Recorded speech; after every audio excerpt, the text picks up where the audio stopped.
Baba Makhan Shah Lubana Sikh association of Canada ਵੱਲੋਂ ਆਪਣੀ 27ਵੀਂ ਲੁਬਾਣਾ ਗਾਲਾ ਨਾਈਟ ਦਾ ਆਯੋਜਨ ਚਾਂਦਨੀ ਬੈਂਕੁਏਟ ਹਾਲ ਬਰੈਂਪਟਨ ਵਿਖੇ ਕੀਤਾ ਗਿਆ। ਇਸ ਦੌਰਾਨ ਪ੍ਰਬੰਧਕਾਂ ਵੱਲੋਂ ਐਸੋਸੀਏਸ਼ਨ ਵੱਲੋਂ ਕੀਤੇ ਜਾਂਦੇ ਸਮਾਜ ਭਲਾਈ ਦੇ ਕੰਮਾਂ ਬਾਰੇ ਚਾਨਣਾ ਪਾਇਆ ਗਿਆ। ਉਹਨਾਂ ਦੱਸਿਆ ਕਿ ਲੁਬਾਣਾ ਐਸੋਸੀਏਸ਼ਨ ਪਿਛਲੇ 18 ਸਾਲਾਂ ਤੋਂ ਕਮਿਊਨਿਟੀ ਵਾਸਤੇ ਕੰਮ ਕਰ ਰਹੀ ਹੈ ਤੇ ਹਰ ਸਾਲ ਐਸੋਸੀਏਸ਼ਨ ਵੱਲੋਂ ਇਹ ਸਾਲਾਨਾ ਇਵੈਂਟ ਕਰਵਾਇਆ ਜਾਂਦਾ ਹੈ ਜਿੱਥੇ ਕਿ ਸਾਰੀ ਲੁਬਾਣਾ ਕਮਿਊਨਿਟੀ ਨੂੰ ਇਕੱਠਾ ਕਰਨ ਲਈ ਉਪਰਾਲਾ ਕੀਤਾ ਜਾਂਦਾ ਹੈ। Lubana Association बहुत पुरानी है. It's been like more than 15 years, more than 18 years I must say. And हर साल Lubana Association इतना ही Lubana community ਨੂੰ ਇਕੱਠਾ ਕਰਦੀ ਹੈ and ਨਾਲ ਲੈ ਕੇ ਆਂਦੀ ਹੈ. And when Lubana Association was started, ਮੇਰੇ father ਦੇ ਚਾਚਾ ਜੀ ਸੀਗੇ Mr. Hardev Singh, who started this association. So I feel more proud when I have to tell this thing. And ਸਾਰੇ ਮੈਂਬਰ ਬਹੁਤ ਅੱਛੇ ਨੇ, ਸਾਰੇ ਰਲ ਕੇ ਕੰਮ ਕਰਦੇ ਹੈ ਔਰ ਸਾਰਿਆਂ ਦਾ ਮੋਟੋ ਇਹੀ ਹੈ ਹੈਲਪ ਕਰਨਾ। ਕਮਿਊਨਿਟੀ 'ਚ ਅਸੀਂ ਬਹੁਤ ਚੈਰਿਟੀਜ਼ ਕਰਦੀ ਹੈ ਲੁਬਾਣਾ ਐਸੋਸੀਏਸ਼ਨ। ਵੀ ਹੈਲਪ ਪੀਪਲ, ਵੀ ਹੈਲਪ ਸਟੂਡੈਂਟਸ। ਕਿਸੇ ਨੂੰ ਵੀ ਲੋੜ ਹੁੰਦੀ ਹੈ, ਅਸੀਂ ਕੋਵਿਡ ਵਿੱਚ ਬਹੁਤ ਹੈਲਪ ਕੀਤੀ। Any gurdwara place need us, we are always there. We do lots of charity. Of course on the top, we are on the top I must say, but जो साडी vision हैगी है लुबाना एसोसिएशन दी वो है not, it's a non-profitable first of all, so the vision is not to have a profit but give back to the community. And in another 5 years I'm sure we will be we don't want to get name and fame, but we will definitely give back to the community whatever we have, and we will involve more people with us. We will get involvement in more charities wherever it is required and help always. That's all. Thank you so much for your time. Problem. Thank you so much for your time. Thank you. Michigan ਦੇ ਇੱਕ high school ਵਿੱਚ ਇੱਕ 15 ਸਾਲਾ ਵਿਦਿਆਰਥੀ ਨੇ ਗੋਲੀਆਂ ਚਲਾ ਕੇ 3 ਵਿਦਿਆਰਥੀਆਂ ਨੂੰ ਮੌਤ ਦੇ ਘਾਟ ਉਤਾਰ ਦਿੱਤਾ ਤੇ ਇੱਕ ਟੀਚਰ ਸਮੇਤ 8 ਹੋਰਨਾਂ ਨੂੰ ਜ਼ਖਮੀ ਕਰ ਦਿੱਤਾ। ਇੱਕ ਨਿਊਜ਼ ਕਾਨਫਰੰਸ ਵਿੱਚ ਅਧਿਕਾਰੀ ਨੇ ਆਖਿਆ ਕਿ ਆਕਸਫੋਰਡ ਟਾਊਨਸ਼ਿਪ ਵਿੱਚ ਆਕਸਫੋਰਡ ਹਾਈ ਸਕੂਲ ਉੱਤੇ ਗੋਲੀਆਂ ਚਲਾਉਣ ਵਾਲੇ ਵਿਦਿਆਰਥੀ ਦਾ ਕਾਰਨ ਕੀ ਸੀ ਇਹ ਪਤਾ ਲਾਉਣ ਦੀ ਜਾਂਚਕਾਰ ਕੋਸ਼ਿਸ਼ ਕਰ ਰਹੇ ਹਨ। Deputies responded and within 5 minutes had the suspect in custody. He did not cause any problems. He gave the weapon up. He did have the weapon on him at the time. It was a semi-automatic handgun. He'd fired multiple shots. We have updated information on the number of deceased. It is 3. We have 3 students, a 16-year-old male, a 14-year-old female, and a 17-year-old female. We also have 8 others that were shot in various stages at 3 different hospitals, McLaren Lapeer, McLaren Pontiac, and St. Joe's in Pontiac. The 2 people are currently in surgery, do not have their condition. The other 6 are all in stable condition with various gunshot wounds. The suspect, like I said, 15 years old, student of Oxford High School, lives in the village of Oxford. We're hearing all kinds of rumors about warning signs. I can tell you that we have a school liaison deputy that's assigned to the high school. I'm not aware of, and we are not aware of any warnings. If there were, I can tell you we work very closely with Tim Thurl, the superintendent, and the principal at the school. If there were, I got to believe they would have told us. There's all kinds of stuff out on social media. Please don't believe everything you hear and see on social media. I've seen one screenshot of something about allegedly the shooter warning people not to come to school today, but that was somebody that got it from somebody. So please be careful with that information. There's a lot of, because of social media, there's a lot of stuff out there. I can't confirm whether it's true or not. Ultimately, we will get to the bottom of this. We're executing a search warrant at the suspect's house. As I said, he's not cooperating with us at this point in time. We have talked to the parents, and all I can tell you is they didn't want their son to talk to us, and they've hired an attorney. The shooting happened in the school. Most of the shootings, as my understanding, is in the south end of the school. I can't tell you specifically if it was in a classroom. Were they targeted specifically?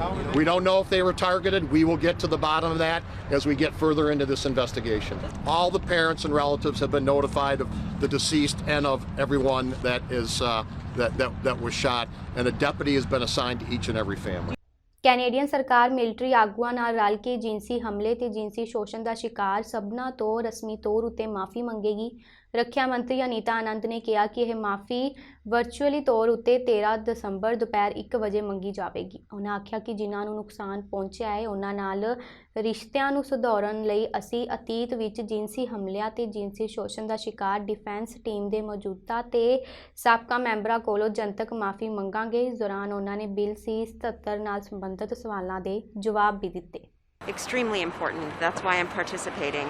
My goal and my top priority is to make sure that the Canadian Armed Forces is a place where all members feel safe and respected and protected. And part of that is acknowledging what has occurred in the past, and that's why I decided to paid in the apology on December 13th. I will say that in terms of Bill C-77 and the implementation of Bill C-77, that is going to occur in 2022, and right now the regulations are being drafted for that to occur in earnest. In addition to that, Jenny Carignan is working extremely hard to make sure that there are restoration aspects so that all victims of sexual assault in the military have recourse to rehabilitative aspects as well as the judicial aspects that I've referred to previously in my comment. I met with the Provost Marshal and the Director of Military Prosecutions, who assured me that there are aspects of Bill C-77 that are actually being adhered to now, even prior to it actually coming into full force in 2022. That's the first point. The second point is that the stakeholder consultations are very close to being finalized and the regulations are being drafted, so we are going to see Bill C-77 implemented in 2022. As I said, my top priority is to make sure that victims of sexual assault have recourse, have the ability to have mechanisms at their disposal. And I'm working on that every single day, and I'm working on that with the Chief of Defence Staff, Wayne Eyre, and we will get it done for victims. House of Commons ਵਿੱਚ ਪ੍ਰਸ਼ਨ ਕਾਲ ਦੌਰਾਨ ਪ੍ਰਧਾਨ ਮੰਤਰੀ Justin Trudeau ਅਤੇ ਉਹਨਾਂ ਦੀ Liberal party ਨੂੰ ਦੇਸ਼ ਅੰਦਰ ਵਧਦੀ ਮਹਿੰਗਾਈ ਤੇ ਸਵਾਲਾਂ ਦਾ ਸਾਹਮਣਾ ਕਰਨਾ ਪਿਆ। ਇਸ ਦੌਰਾਨ ਕੰਜ਼ਰਵੇਟਿਵ ਪਾਰਟੀ ਦੇ ਆਗੂਆਂ ਵੱਲੋਂ ਲਿਬਰਲ ਸਰਕਾਰ ਤੋਂ ਘਰਾਂ ਦੀਆਂ ਵੱਧ ਰਹੀਆਂ ਕੀਮਤਾਂ ਸੰਬੰਧੀ ਸਵਾਲ ਕੀਤਾ ਗਿਆ, ਜਿਸ ਦੇ ਜਵਾਬ ਵਿੱਚ ਪ੍ਰਧਾਨ ਮੰਤਰੀ ਜਸਟਿਨ ਟਰੂਡੋ ਨੇ ਇਸ ਦਾ ਕਾਰਨ ਕੋਵਿਡ ਮਹਾਮਾਰੀ ਨੂੰ ਦੱਸਿਆ। The Prime Minister talks about land prices with relation to supply chain. Our land isn't affected by supply chain prices. This Prime Minister has, in fact, overseen the largest increase in home and land prices of any Prime Minister. It's driving home ownership out of reach for Canadians, but it's also driving the price of rent up for Canadians, meaning that they can't afford food for their families, gas for their car to get to work, and certainly can't afford to save for their dreams. So the question is very simple for this Prime Minister. Is he going to pass the buck on this housing bubble, or will he just admit that it's just inflation? Yes, supply chains have an important role to play in the global inflationary crisis we're facing right now. But so too does this pandemic we just came through, something the member for Leeds Grenville did not mention at all. We know that this pandemic has had a significant impact on housing prices, on challenges faced by families. That's why priority one on fighting inflation and on growing the economy needs to be ending this pandemic once and for all. Something the vast majority of Canadians understand goes through vaccination. Unfortunately, Conservatives don't seem to get that. The folks who elected this Conservative for Leeds, Grenville, Thousand Islands and Rideau Lakes have the highest vaccination rate, not just in this province, but in this country.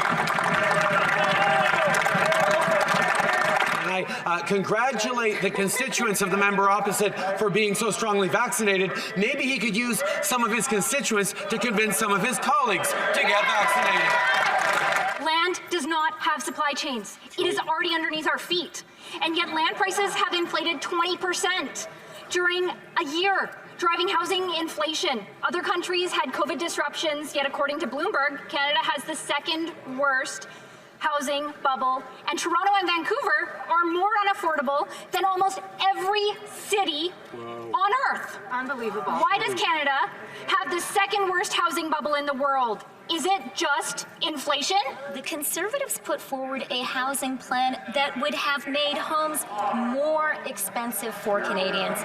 They proposed a tax giveaway for selling rental properties that would have encouraged speculation and created a financial incentive for wealthy Canadians to turn houses into investment vehicles rather than places to live.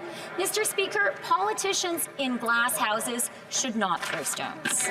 Omicron variant ਕਾਰਨ ਪੈਦਾ ਹੋਏ ਤੋਖਲਿਆਂ ਦੇ ਚੱਲਦਿਆਂ Canada ਵੱਲੋਂ ਆਪਣੀ vaccine booster strategy ਦਾ ਮੁਲਾਂਕਣ ਕੀਤਾ ਜਾ ਰਿਹਾ ਹੈ। ਫੈਡਰਲ ਸਰਕਾਰ ਵੱਲੋਂ ਟਰੈਵਲ ਸੰਬੰਧੀ ਲਾਈਆਂ ਪਾਬੰਦੀਆਂ ਦੀ ਸੂਚੀ ਵਿੱਚ ਨਵੇਂ ਦੇਸ਼ਾਂ ਨੂੰ ਸ਼ਾਮਲ ਕੀਤਾ ਜਾ ਰਿਹਾ ਹੈ ਤੇ ਕੈਨੇਡਾ ਦੇ ਬਾਹਰੋਂ ਆਉਣ ਵਾਲੇ ਸਾਰੇ 에ਅਰ ਟਰੈਵਲਰਸ ਲਈ ਨਵੀਆਂ ਟੈਸਟਿੰਗ ਸ਼ਰਤਾਂ ਲਾਗੂ ਕੀਤੀਆਂ ਜਾ ਰਹੀਆਂ ਹਨ।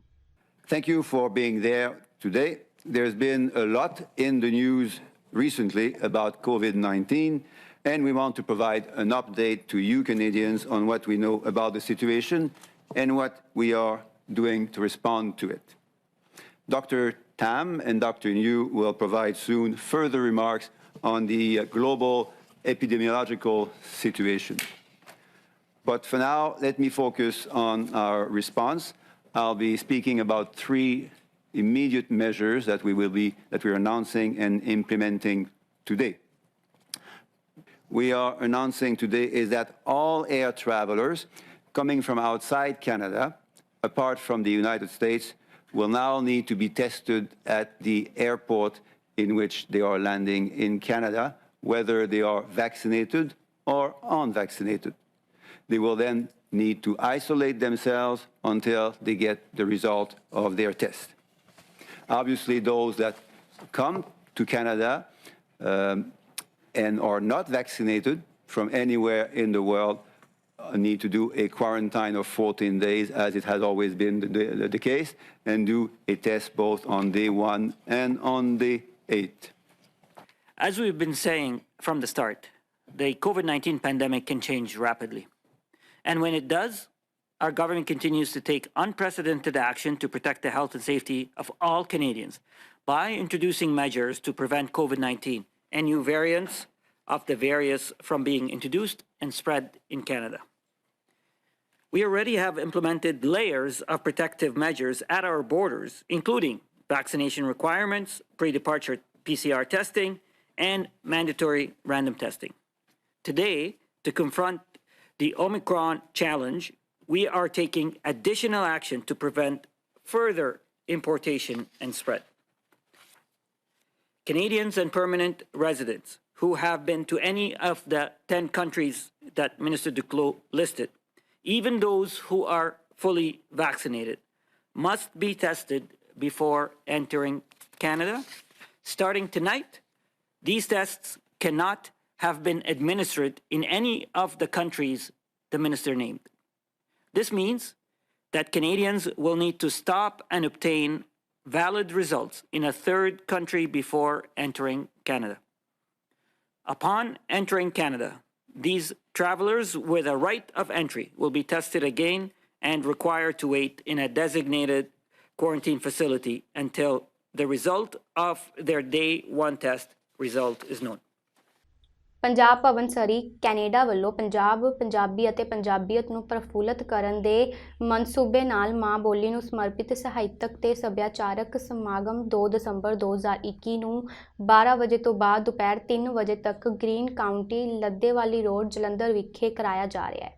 ਇਸ ਮੌਕੇ ਵਿਸ਼ੇਸ਼ ਤੌਰ ਤੇ ਪੰਜਾਬ ਭਵਨ ਸਰੀ ਕੈਨੇਡਾ ਦੇ ਸੰਸਥਾਪਕ ਸੁਖੀ ਬਾਠ ਦੀ ਅਗਵਾਈ 'ਚ ਪੰਜਾਬ ਭਵਨ ਦੇ ਨਵੇਂ ਉਪ ਦਫ਼ਤਰ ਦਾ ਉਦਘਾਟਨ ਕੀਤਾ ਜਾ ਰਿਹਾ ਹੈ। ਮਾਂ ਬੋਲੀ ਨੂੰ ਸਮਰਪਿਤ ਇਸ ਸਮਾਗਮ 'ਚ ਪੰਜਾਬ ਭਰ ਦੇ ਪ੍ਰਸਿੱਧ ਕਵੀ, ਲੇਖਕ, ਵਿਦਵਾਨ, ਬੁੱਧੀਜੀਵੀ, ਪੱਤਰਕਾਰ, ਸਮਾਜ ਸੇਵੀ ਤੇ ਵਿਦਿਅਕ ਅਦਾਰਿਆਂ ਦੇ ਮੁਖੀ ਉਚੇਚੇ ਤੌਰ ਉੱਤੇ ਸ਼ਿਰਕਤ ਕਰ ਰਹੇ ਹਨ, ਜਿਸ 'ਚ ਪਹੁੰਚਣ ਲਈ ਸਾਹਿਤਕ ਪ੍ਰੇਮੀਆਂ ਨੂੰ ਵੀ ਸੁਖੀ ਬਾਠ ਨੇ ਪੁਰਜ਼ੋਰ ਅਪੀਲ ਕੀਤੀ। ਦੱਸਣਯੋਗ ਹੈ ਕਿ ਸਮੁੱਚੇ ਪੰਜਾਬੀ ਭਾਈਚਾਰੇ ਵੱਲੋਂ ਮਿਲੇ ਹੌਸਲੇ, ਪਿਆਰ ਅਤੇ ਸਤਿਕਾਰ ਸਦਕਾ ਅਕਤੂਬਰ 2021 'ਚ ਪੰਜਾਬ ਭਵਨ ਸਰੀ ਕੈਨੇਡਾ ਨੇ ਆਪਣੇ 5 ਸਾਲ ਮੁਕੰਮਲ ਕਰ ਲਏ ਹਨ।